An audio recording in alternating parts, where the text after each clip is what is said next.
Class 9 chemistry का आज second chapter का सेकंड टॉपिक है जिसका नाम है कैथोड रेज ट्यूब या डिस्चार्ज ट्यूब या विलियम क्रूग ट्यूब्स। ये किसने डिस्कवर किया, कब डिस्कवर किया, ये इस ट्यूब के कौन कौन से पार्ट है, किस पार्ट का क्या नाम है और इसको कितने वोल्टेज बैटरी के साथ इस्तेमाल किया जाता है, इसमें वैक्यूम पंप लगा हुआ है, इसका क्या काम होता है, इसमें सबसे पहले क्या डिस्कवर हुआ था, ये सब आज की इस वीडियो में हम डिस्कस कर लेंगे। तो ये वही ट्यूब है क्रूग ट्यूब जिसको हम कहते हैं। ये सबसे पहले विलियम क्रूग था, एक ब्रिटिश बरतानिया का एक फिजिसिस्ट था, ठीक है, एक डॉक्टर था जिसने उसको डिस्कवर किया था। ये वही डॉक्टर है जो 1832 में पैदा हुए और 1919 में फौत हो गए 89 ईयर्स की एज में। तो इसने इस ट्यूब को बनाया। इस ट्यूब को फिर जे थॉमसन ने मज़ीद जो है इसमें बेहतरी लाई, इसको मज़ीद बेहतर बना दिया। ये वही ट्यूब है जिसमें जे थॉमसन ने इलेक्ट्रॉन, गोल्डस्टीन ने प्रोटॉन और रॉयंटन ने हमारे साथ एक्स रेज डिस्कवर कर दिए थे। तो चले जाते हैं इस ट्यूब की तरफ। अच्छा, ये हमारे साथ कैथोड रे ट्यूब है, कैथोड रेज ट्यूब जिसको हम CRT शॉर्टकट में कहते हैं। इसको क्रूग ट्यूब भी कहा जाता है या डिस्चार्ज ट्यूब भी कहा जाता है। इसका जो हमारे साथ नेगेटिवली चार्ज्ड एरिया है उसको हम कहते हैं कैथोड, ओके, और इसका जो पॉजिटिवली चार्ज्ड एरिया है उसको हम कहते हैं एनोड, ओके, एनोड। तो एनोड कैथोड को हम कलेक्टिवली तौर पर इलेक्ट्रोड्स कहते हैं। क्या कहते हैं इन दोनों को? ठीक है, अगर हम उसमें चार्ज की बात ना करें तो हम दोनों को इलेक्ट्रोड्स कहते हैं। इसमें यहाँ पर एक वैक्यूम पंप लगा हुआ है जिसमें क्या होता है, जिसके अंदर से जो प्रेशर है उसको रिड्यूस करने के लिए ये वैक्यूम पंप लगाया जाता है। अब हम इस पर बात करेंगे कि हम इसमें जो प्रेशर है वो क्यों रिड्यूस करते हैं, उसकी क्या ज़रूरत है, मतलब हवा को हम क्यों निकालते हैं। ठीक है, उसके हमारे साथ कितने 3 जवाबात है। हम कैथोड रेज का यानी इलेक्ट्रॉन्स को बेहतर तरीके से पैदा कर सकते हैं, उसको बेहतर तरीके से कंट्रोल कर सकते हैं और उसको बेहतर तरीके से हम उसका मुतालिया कर सकते हैं। हवा निकाल कर या प्रेशर कम कर, ठीक है, हवा निकाल कर या प्रेशर कम कर इस ट्यूब में वैक्यूम पंप के ज़रिए से, तो क्या होता है, हम इलेक्ट्रॉन्स या कैथोड रेज का हम क्या कर सकते हैं, आसानी से मुतालिया कर सकते हैं। ठीक है, इसके अलावा इसको हम आसानी से पैदा कर सकते हैं और इनको हम आसानी से कंट्रोल कर सकते हैं। अच्छा, इसको वो क्यों कहा जाता है, सही है, इसको कैथोड रेज क्यों कहा जाता है, क्योंकि सबसे पहले इसमें कैथोड रेज जो है वो डिस्कवर हो चुके थे। कैथोड रेज जो है वो इलेक्ट्रॉन्स को कहते हैं, ठीक है, इलेक्ट्रॉन्स को जो कैथोड से एनोड की तरफ जा रहे थे। अच्छा, अब इसमें बैटरी की बात करते हैं। इसको कनेक्ट कर दिया जाता है एनोड को भी बैटरी के नेगेटिव टर्मिनल के साथ और कैथोड को नेगेटिव टर्मिनल के साथ और एनोड को हम जो है पॉजिटिव टर्मिनल के साथ क्या करते हैं, कनेक्ट करते हैं। अच्छा, इससे जो बैटरी कनेक्ट की जाती है उस बैटरी का जो हमारे साथ क्या होता है वो हाई वोल्टेज बैटरी होती है। ऐसी बैटरी नहीं होती जो हम बल्ब जलाने के लिए इस्तेमाल करते हैं या मोबाइल चार्ज करने के लिए जो छोटी छोटी बैटरी इस्तेमाल करते हैं। ये इसमें 5000 से लेकर 10,000 वोल्टेज बैटरी, ठीक है, ये एक बहुत बड़ा वोल्टेज है। 5000 से लेकर 10,000 वोल्टेज जो बैटरी है वो इस ट्यूब के साथ कनेक्ट की जाती है।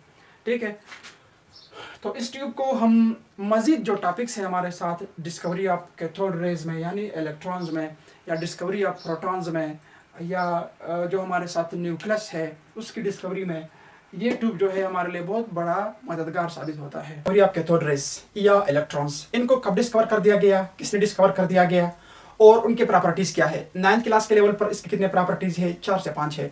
11th क्लास के लेवल पर इसके कितने प्रॉपर्टीज़ है, हमारे साथ 12 से 13 है। और हायर लेवल के अगर हम देखेंगे तो इसके कुछ और भी प्रॉपर्टीज़ है। इसको आज हम देखेंगे, इन्फ्लोरेसेंट मटेरियल को हम समझेंगे, इनके शेडोज़ को हम समझेंगे।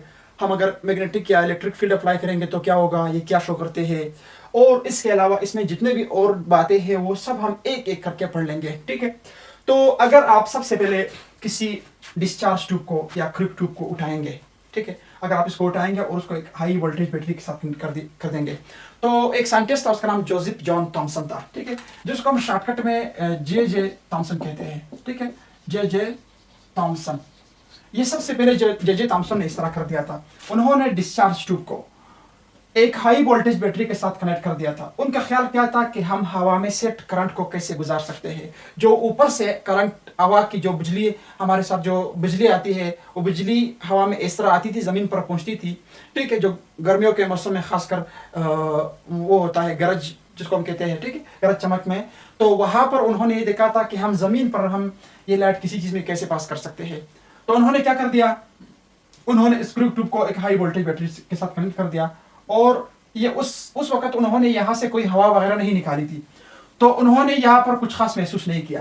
फिर उन्होंने यहाँ से क्या किया, इस करंट को कम कर दिया, 0.01 तार तक कर दिया। तो उन्होंने यहाँ से फिर कुछ रेज निकलते हुए देखे, ठीक है, कुछ रेज उन्होंने यहाँ से, उन्होंने उनका मुशाहिदा कर दिया कि भाई यहाँ से कुछ रेज निकल रहे हैं, ठीक है, कुछ रेज निकल रहे हैं जो कैथोड से एनोड की तरफ जा रहे हैं। इस वजह से इनका नाम कैथोड रेज रखा गया, सबसे पहले कैथोड रेज। उसके बाद फिर उसको जी जे स्टोनी ने या हमको जॉर्ज स्टोनी शॉर्टकट में कह सकते हैं, उन्होंने क्या किया था, उन्होंने जो है इनका नाम फिर इलेक्ट्रॉन्स रखा, ठीक है। तो उन्होंने कहा कि भाई ये क्या है, अभी उनको एक्सपेरिमेंट्स कर रहे थे ये उस टाइम, ठीक है। एक्सपेरिमेंट में उन्होंने क्या कर दिया, उन्होंने इसके सामने एक व्हील रखा, एक जो स्लेब का निशान है, क्योंकि हमारे साथ जो जे थॉमसन था वो क्रिश्चियन था, ठीक, ईसाई था। तो उन्होंने इस तरह का कोई चीज रखा जो स्लेब निशान था, छोटा वाला रखा था। तो उन्होंने जब उसके बाद देखा कि उन्होंने पीछे से एक साया बनाया था। क्या बनाया था? एक साया बनाया था। तो उन्होंने इसका ये मतलब निकाला कि ये जो हमारे साथ रेज है ये स्ट्रेट लाइन में हरकत करते हैं, ठीक है, सीधे ये हरकत करते हैं। सबसे पहले उन्होंने ये मुशाहिदा किया और उन्होंने प्रूव कर दिया कि भाई ये स्ट्रेट लाइन में हरकत करते हैं, क्योंकि जब मुझ पर लाइट पड़ेगी तो मेरा जो शेडो है वो पीछे से बनेगी, ठीक है। कहाँ से बनेगी? पीछे से बनेगी। इसी तरह उन्होंने कहा कि ये स्ट्रेट लाइन में हरकत करती है, क्योंकि लाइट जो है हमेशा स्ट्रेट लाइन में हरकत करती है। उसके बाद उन्होंने इसके सामने एक और व्हील रखा था, ठीक है, एक और व्हील रखा था। तो इस व्हील ने जो है स्पिन करना शुरू कर दिया, मोशन शुरू कर दिया। तो इससे उन्होंने ये साबित कर दिया कि ये हमारे साथ क्या है, पार्टिकल्स है नेचर में, हमारे साथ क्या है, कैथोड रेज पार्टिकल्स है नेचर में, ठीक है। उन्होंने इसे साबित कर दिया था। फिर उसके बाद उन्होंने क्या कर दिया, उसके बाद उन्होंने इस जो हमारे साथ क्या कर दिया, यहाँ पर इस जो एनोड था इसको परफोरेटेड बना दिया, इसको सुराखदार कर दिया, ठीक है। तो ये रेज वहां से जाते हुए निकल रहे थे और उसके पीछे फिर एक इन्फ्लोरेसेंट मटेरियल रखा। इन्फ्लोरेसेंट मटेरियल उसको कहते हैं जब उस पर लाइट पड़ती है तो उसको वो कंप्लीटली क्या करता है, वो उसको रिफ्लेक्ट करता है, ठीक है, वापस कर देता है। तो उन्होंने जब ये कर दिया तो वो पीछे से उस पर टकर रही थी, एक छोटा सा शीट रखा था, तो वो वापस पीछे से जो था यहाँ पर ग्लो बना रही थी, ठीक है। उन्होंने यहाँ पर ग्लो बनाया था। फिर इसने इसके अलावा क्या कर दिया, इन्होंने यहाँ पर जो है इलेक्ट्रिक फील्ड्स अप्लाई कर दिए, प्लस और माइनस। देखते हैं भाई कि इस पर कौन सा चार्ज है, प्लस है, माइनस है, न्यूट्रल है। तो उन्होंने जैसे ये चार्ज अप्लाई कर दिया तो ये जो रेस थे उन्होंने यहाँ पर मुड़ना शुरू कर दिया। कोई इधर आ गए, ठीक है, कोई इसके यहाँ पर हो गए, ठीक है, मुड़ना उन्होंने शुरू कर दिया। तो उससे उन्होंने ये साबित कर दिया कि ये रेज माइनस चार्ज रखते हैं, क्योंकि हमेशा माइनस प्लस की तरफ जाते हैं और प्लस जो है माइनस की तरफ जाते हैं, चार्जेस जो होते हैं, ठीक है। उन्होंने ये भी साबित कर दिया कि भाई ये क्या होता है, ये हमारे साथ कौन से वो करते हैं, माइनस चार्ज रखते हैं। फिर उन्होंने नॉर्थ और साउथ पोल जो है अप्लाई कर दिए, नॉर्थ और साउथ पोल मैग्नेट का, मुकनातीस का, ठीक है। तो ये रेज जो थे वो सीधे उसी तरह जा रहे थे, कोई रिफ्लेक्शन शो नहीं किया, कोई डिप्लेशन शो नहीं किया, कुछ भी शो नहीं किया, और रेज जो थे वहां से गए और पीछे वापस टकरा रहे थे, ठीक है। इसके अलावा उन्होंने जो 11th क्लास में इसकी प्रॉपर्टीज दिए गए हैं कि क्या करते हैं, ये किसी चीज को आयोनाइज करते हैं, मतलब एटम्स को या एलिमेंट्स को वो आयोनाइज करते हैं, गैसेस को। और इसके अलावा ये कहा गया है कि ये जो हमारे साथ कि ये केमिकल चेंज जो है वो काज करते हैं। और इसके अलावा उन्होंने ये भी बताया था, एक साइंटिस्ट था उसका नाम रॉयंटन था, कि अगर हम इसके पीछे ये जो हमारे साथ रेज है इनके सामने अगर हम हेवी मेटल रखेंगे, ठीक है, जैसे कि हमारे साथ टंगस्टन है, अगर हम ऐसे मेटल रखेंगे तो ये रेज जो है एक किस्म के और रेज प्रोड्यूस करते हैं जिनको एक्स रेज कहा जाता है। एक्स रेज जो आजकल हम इस्तेमाल करते हैं, मुख्तलिफ किस्म के हमारे अपने बदन के जो हड्डियों वगैरह टूटते हैं तो उनका जो हम फोटो बनाते हैं वो जो है इन रेस की मदद से हम बनाते हैं, एक्स रेस की मदद से। तो रॉयंटन था, उन्होंने ये इससे निकाल दिए थे, ठीक है, मतलब। और इसके अलावा इसके और भी चंद प्रॉपर्टीज है जिसको हम इंशाल्लाह नेक्स्ट लेक्चर में मस्जिद एनोड वगैरह के साथ जो है ना डिस्कस करेंगे। तो मुझे उम्मीद है कि आपको ये कैथोड रेस का शॉर्टकट जो लेक्चर है वो समझ में आया होगा।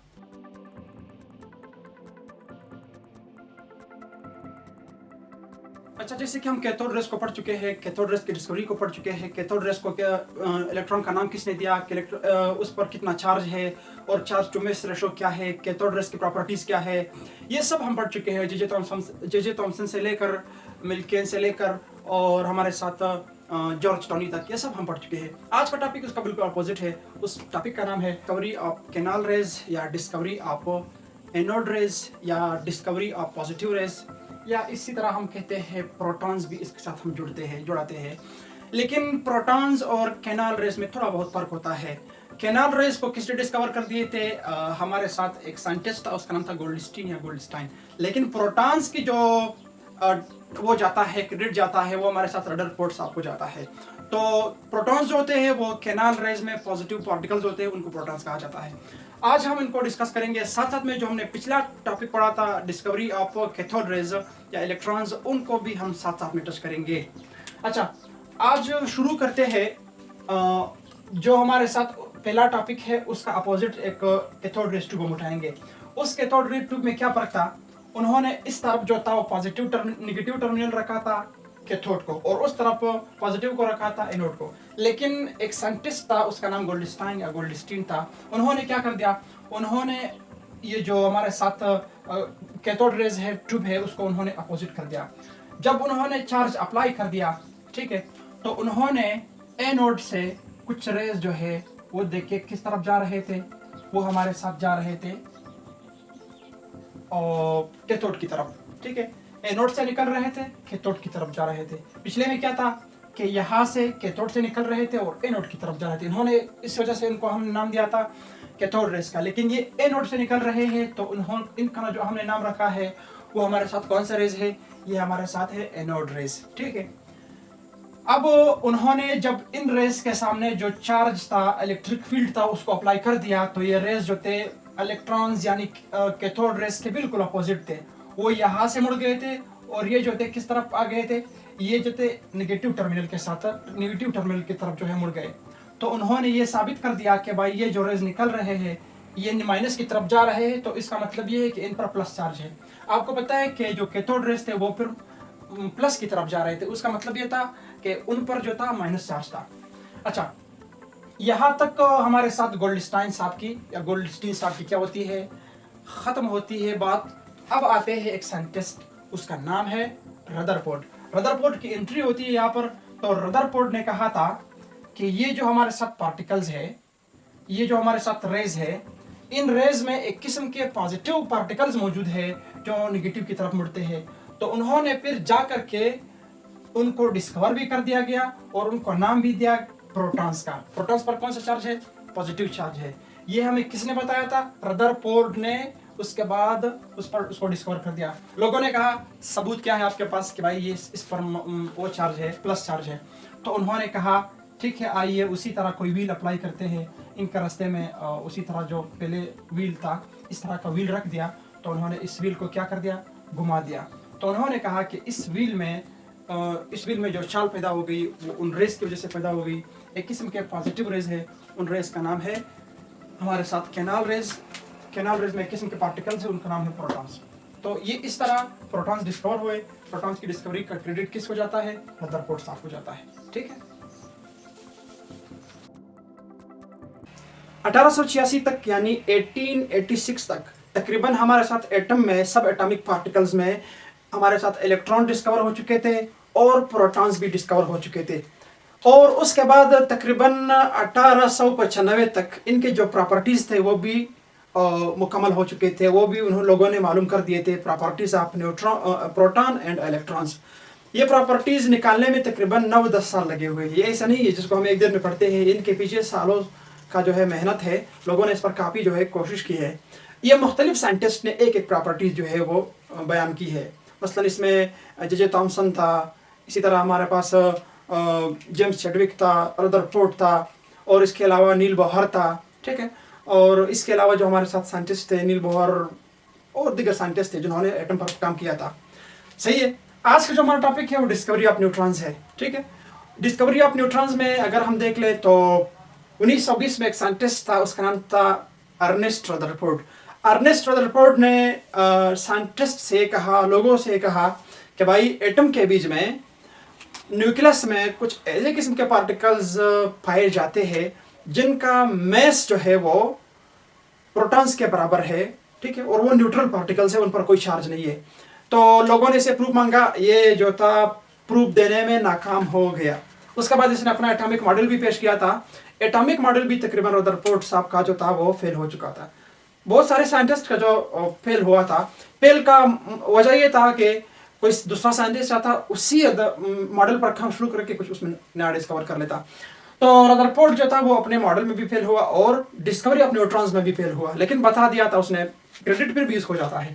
फिर उसके बाद उसका एक नीचे एक काम करने वाला बना था James Chadwick, sir James Chadwick जो था इसका शागिर्द समझा जाता है एक तरह की, ठीक है।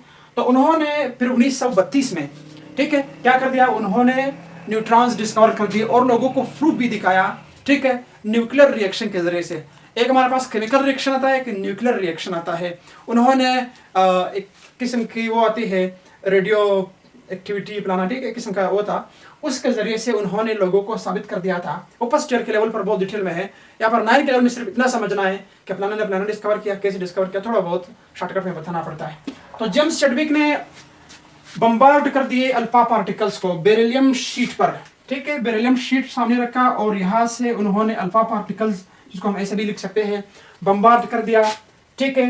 उन्होंने बम्बार्ड कर दिए तो उसको यहाँ से पीछे कुछ और किस्म के पार्टिकल्स निकलते हुए उसको मिले, उसने देखे। तो उन्होंने उसके पीछे जो पैराफिन रखा या वाटर भी रखे थे और पेपर भी रखा था एक बार, ठीक है। तो वो उससे जो था प्रोटॉन्स निकाल रहे थे। जब बाद में इसमें इसकी प्रॉपर्टीज बयान कर दिए तो फिर कहा था कि इसमें पेनिट्रेशन की पावर है, जो दूसरे चीज़ों से जो प्रोटॉन निकाल सकते हैं, प्रोटॉन निकालने की सलाहियत रखते हैं, ठीक है। फिर बाद में ये कर दिया कि उन्होंने इन पार्टिकल्स में, ठीक है, इन पार्टिकल्स में उनके सामने से क्या कर दिया, चार्जेस अप्लाई कर दिए। जब चार्जेस अप्लाई कर दिए तो ये ना पॉजिटिव की तरफ मुड़ते थे ना नेगेटिव की तरफ मुड़ते थे। तो उन्होंने इसे साबित कर दिया, प्रूफ दिया कि भाई ये जो पार्टिकल्स हमारे पास है, ये हमारे पास क्या है, न्यूट्रल पार्टिकल्स है। इन पार्टिकल्स को हम ऐसे बयान कर सकते हैं कि the subatomic particle of an atom present in the nucleus which has mass equal to the mass of proton, ठीक है। सब एटॉमिक पार्टिकल है एटम के न्यूक्लियस में जो मैस रखते हैं प्रोटॉन्स के बराबर, ठीक है, प्रोटॉन्स के बराबर या इससे थोड़ा ज़्यादा ये मैस रखते हैं और न्यूट्रल है, ठीक है। अगर इसकी हम प्रॉपर्टीज़ देखेंगे, 9th के लेवल पर तो उसकी प्रॉपर्टीज़ नहीं, लेकिन फर्स्ट ईयर के लेवल पर भी है, लेवल पर है कि ये गैस को आयोनाइज करते हैं, ये पेनिट्रेशन यानी किसी चीज़ में घुसने की सलाहियत और उससे कोई चीज़ निकाल सकते हैं, और इस तरह ये मुख्तलिफ़ किस्म के थेरेपीज़ में इस्तेमाल होते हैं। और ये जो है हमारे पास हेवी पार्टिकल्स है एटम में जो कि न्यूक्लियस के अंदर पाए जाते हैं, और इसके अलावा थोड़े बहुत प्रॉपर्टीज़ इनके हैं। बहरहाल यहाँ पर प्रॉपर्टीज़ करने की जिक्र की ज़रूरत नहीं है, सिर्फ इतना समझना है कि रदरफोर्ड साहब 1920 में फेल हो चुके थे, उसका एक शागिर्द था, उसका नीचे काम करने वाला जेम्स चैडविक था, उसने 1932 में इसको डिस्कवर कर दिया और 1932 में 35 में फिर उसको नोबेल प्राइज़ भी मिला था। उन्होंने ये अल्फा पार्टिकल जब बम्बार्ड कर दिए थे बेरिलियम शीट पर, तो उसके पीछे से कुछ और पार्टिकल्स निकल रहे थे जिन पर वो चार्ज अप्लाई कर दिया तो उन पर कोई चार्ज नहीं था। तो उन्होंने साबित कर दिया कि भाई ये जो पार्टिकल्स है ये हमारे पास न्यूट्रल है नेचर में। इससे पहले हम प्रॉपर्टीज़ आप न्यूट्रॉन्स इलेक्ट्रॉन भी पढ़ चुके हैं, प्रॉपर्टीज़ आप प्रोटॉन्स भी पढ़ चुके हैं, एनोड रेज वो कैथोड रेज जो हम पढ़ चुके हैं, एटम का स्ट्रक्चर काफ़ी पढ़ा है। जो पूरी वीडियोस जो है 3-4 वीडियोस हमने बनाए हैं, उनके लिंक भी मैं डिस्क्रिप्शन में डाल दूंगा, आप उनको भी देख सकते हैं और ये भी समझ सकते हैं। फिर अगर ज़िंदगी रही नेक्स्ट टॉपिक में हम इंशाल्लाह